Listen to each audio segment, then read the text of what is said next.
Welcome back to the Jacked Racing YouTube channel. Welcome back to the shop. We're here after our weekend at Citrus County Speedway that really didn't go the way we planned. If you didn't see the video yet, check it out. We broke a steering box. I think the steering box, we're going to find out real soon. Either way, we had a steering problem in practice that we couldn't fix at the track, and it kind of cost us the night. We couldn't even start the feature or anything, so big disappointment, but that's okay. That's racing sometimes. It's just the way it goes. We're going to put it back together and try again next time. We got a couple of projects going this week after we got back from the track, as always. Here's what we're doing this week. We just took the door off the trailer. It was kind of rotted out. You can see how bad it was right here. This wasn't super great. That door was always kind of a pain to open, so we're gonna put some new wood on it and get that all fixed up. That way the trailer is in tip-top shape. And obviously the big thing is going to be getting the steering fixed on the truck, and then we have to switch it back over to the half-mile setup because our next race is going to be in 2 weeks at New Smyrna Speedway. So let's get to work. Let's get this thing unloaded. I don't think this is going to be very fun to unload because it basically has no right hand steering, but we'll see. We'll get it in one way or the other. It's probably about to be a 50-point turn.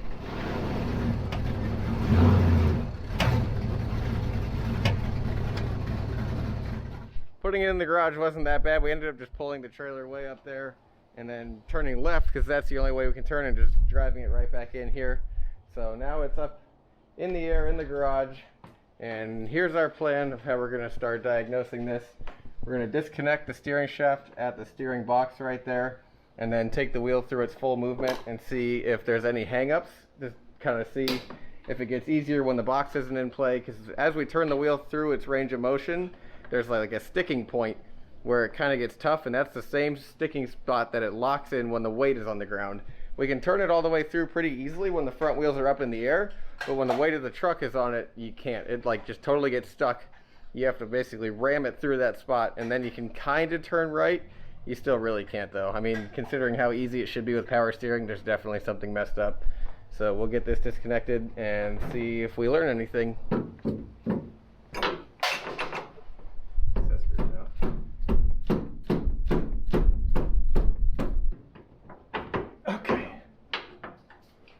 Turn the wheel slowly. I'm just going to hold this so it stays in like the same position. Let me get it all the way to the left. There is no all the way to the left. It'll just keep going. I'm going to cut that part out. I mean, it's pretty easy to turn, right? Yeah. It's still easier to turn left than it is to turn right. And that could just be the way I'm holding it too. Could we... I can lubricate all the bearings in here too, but none of that would be enough to lock up the wheels. I mean, that's just not. Okay, now I was gonna disconnect the steering arm and take the wheels and just move them. Okay. And see how they go. All right. I might need a 3/4 inch wrench. This might not be long enough.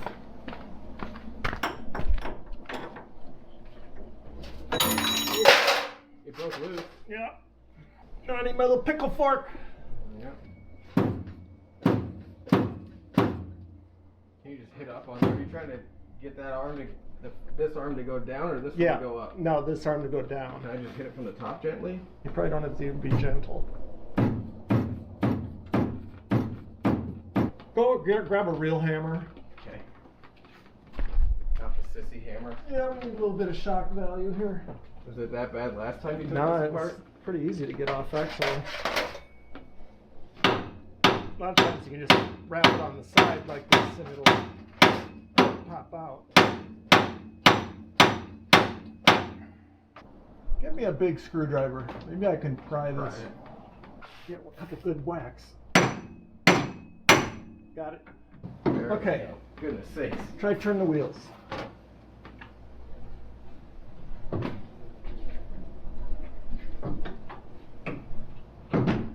Whoa. Oh, that was me. Oh, I was like, oh my gosh, what was that? Go ahead.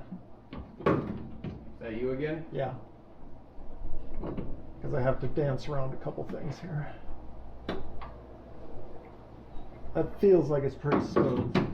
Aside from whatever you're hitting. Yeah, which it normally wouldn't hit. Yeah, okay. I don't think that's the problem then. Now, How do we turn the steering box? Can you we turn get one of those that? little couplers on there? Huh? Do you have any more of those little couplers laying around that we could just... No, unfortunately, no. Can I just kind of lightly hook this back into it? Yeah. Might need to twist it to get the splines to line up. Here, do it, and I'll press on it. Okay. Go ahead. Oh, go the other way. Yeah.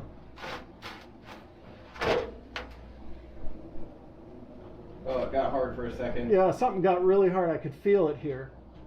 So now we're all the way right. Okay. I'm all the way back left. It seems to only Oh, be I can feel something like rough. in the bottom. Okay, I'm all the way left. Yeah. Go ahead. I'm going to push. Should be a little harder to turn than it was before. There, right here. Keep going. I want to see if I can feel that again. Right there. Uh, Yep, you just broke free. Did you feel it? no, I didn't that time, but I did the other time. Oh, there. I thought I felt It it. was a lump, right? Yeah. Right there. Right here. Yeah, right there. Yeah. And then it crunches and goes by. Yeah. All right. It's got to be in the box. It's got to be the box.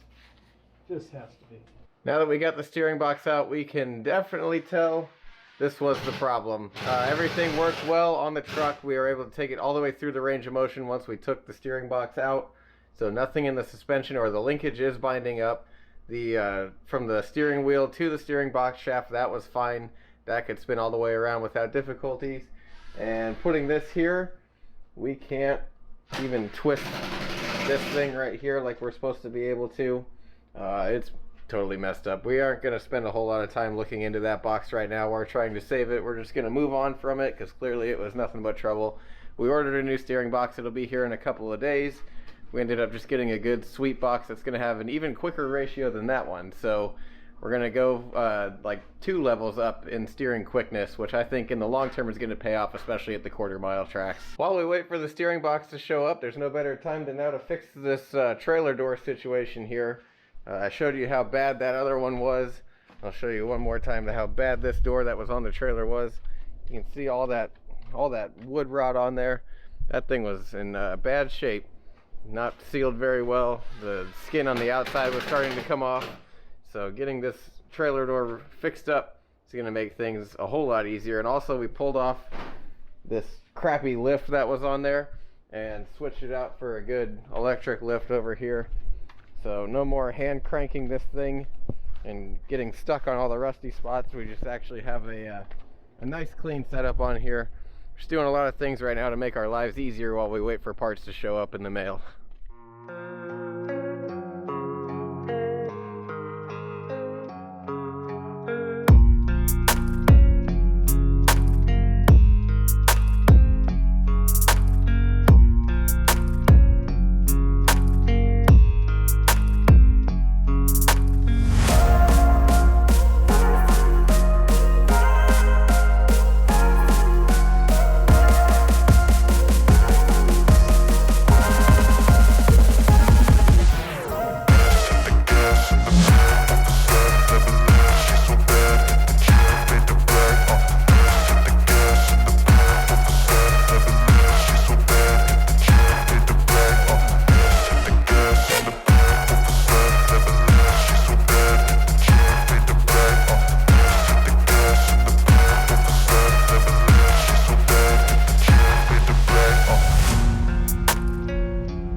It's back on the trailer.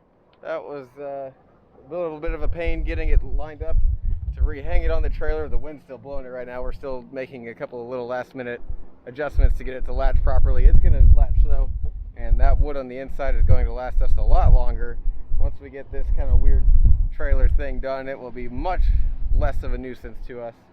And yeah, just a really good job to get done while we have a little bit of time waiting on parts. So we had a spare pumpkin for our Ford 9-inch differential. It had a broken pinion gear, and so what we're doing is we're going to rebuild this with a different gear that we can use at the short tracks to give us a little more RPM down the straight, hopefully pull out of the corners a little stronger. step one is to just get all the grease and muck and chips and stuff off of all the parts. We're going to press the bearings off. We got new bearings coming, and I'm wearing gloves because if you get this degreaser on your hands, it'll basically take your skin off. But we'll get this cleaned up. We got new bearings and a new ring and pinion gear coming, and then we'll reassemble the pumpkin. It's not a difficult job, but it's precise in the sense that you got to be very careful about how the gears line up, and there's shims and things that you got to use to get it positioned just right. But it shouldn't take more than a couple hours to get that done, and then we'll be set for the next short track run. Give you an idea how strong this degreaser is. You can see the bubble that it's formed in the end of the opening there. I can stick my finger all the way through that bubble and pull it back out, and it doesn't pop. So now we're basically just playing the waiting game on parts, waiting for that steering box to show up, waiting for our new gear set to show up. So not a whole lot we can do to the truck for now, so I'm going to go ahead and end this video right here. It's kind of a couple days after update on what's going on. Next week we're going to get back to getting this thing completely ready to go for New Smyrna Speedway, which is not this Saturday, but the next Saturday. I don't remember the date off the top of my head, but we'll be back at New Smyrna Speedway in just about a week and a half. We'll get this new steering box in, we'll get the rear end gear switched back to our New Smyrna gear, and we'll get on the scales and make sure we have our half-mile setup dialed in just right. But until then, thank you for watching. Make sure you like, comment, and subscribe, and we will see you next time.